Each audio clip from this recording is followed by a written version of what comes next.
กระทรวงเกษตรกรรมและสิ่งแวดล้อมร่วมกับองค์การพลังงานปรมาณูสากลได้จัดกองประชุมประสานงานครั้งสุดท้าย RCA RAS 7040 การเสริมสร้างขีดความสามารถในระดับภาคพื้นเพื่อการจัดการทรัพยากรน้ำอย่างมีประสิทธิภาพโดยนำใช้เทคนิคไอโซโทปกองประชุมดังกล่าวได้จัดขึ้นที่นครเวียงจันทร์ภายใต้การเป็นประธานร่วมของท่านคำแสนอุ่นคำหัวหน้าสถาบันนิเวศวิทยาและเทคโนโลยีชีวภาพท่านนางเข็มพรเผ่าคำแก้วผู้บริหารโครงการและผู้ประสานงานประจำภาคพื้นอาซีแปซิฟิกองค์การพลังงานปรมาณูสากลและท่านดังดึกนานผู้ประสานงานหลักระดับประเทศของโครงการ RAS 7040เข้าร่วมมีปริญญาเอกพรสวรรค์ลัดดาวงศ์ผู้ตั้งหน้าแห่งชาติของลาวของ RCA และประจำ TCIAEA มีบรรดาผู้ตั้งหน้าจากประเทศสมาชิกในเขตภาคพื้นอาซีตะวันออกเฉียงใต้และแปซิฟิกเข้าร่วมกองประชุมครั้งนี้จัดขึ้นภายใต้โครงการ RAS 7040ในหัวข้อ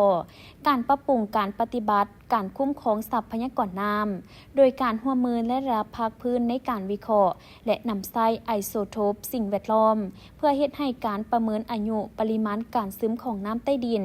คุณภาพน้ำการปนเปื้อนและแบบจำลองของน้ำใต้ดินสำหรับสาธารณรัฐประชาธิปไตยประชาชนลาวได้เข้าร่วมโครงการดังกล่าวในปี 2022 เป็นต้นมาซึ่งกิจกรรมภายใต้โครงการ RAS 7040ได้มีการช่วยเหลือด้านทรัพยากรมนุษย์โดยผ่านโครงการสร้างความอาจสามารถและส่งเสี่ยวสารเข้ามาฝึกอบรมและสนับสนุนเครื่องมือให้แก่บรรดาประเทศสมาชิกในการค้นคว้าและการหาปริมาณการปนเปื้อนของน้ำใต้ดินประเมินหาแหล่งที่มาและอายุของน้ำใต้ดินโดยนำใช้เทคนิคไอโซโทปสิ่งแวดล้อมในนั้นสาธารณรัฐประชาธิปไตยประชาชนลาวได้รับการช่วยเหลือด้านพัฒนาทรัพยากรมนุษย์รวมทั้งหมด8ครั้งและส่งเสี่ยวสารเข้ามาฝึกอบรมจำนวน4ครั้งและยังได้รับการสนับสนุนเครื่องมือ 31,000 กว่ายูโรกองประชุมครั้งนี้แม่นเพื่อรายงานผลสำเร็จของการจัดตั้งปฏิบัติในระยะดำเนินโครงการผ่านมา 2022-2025 ของบรรดาประเทศสมาชิกในเขตภาคพื้นอาซีตะวันออกเฉียงใต้และแปซิฟิกเซนออสเตรเลียบังกลาเทศไชน่าอินโดนีเซียอินเดียมาเลเซียมองโกเลีย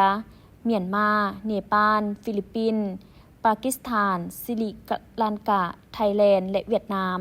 กองประชุมในครั้งนี้ได้พิจารณารับรองห่างบทรายงานและบรรดากิจกรรมก็คือ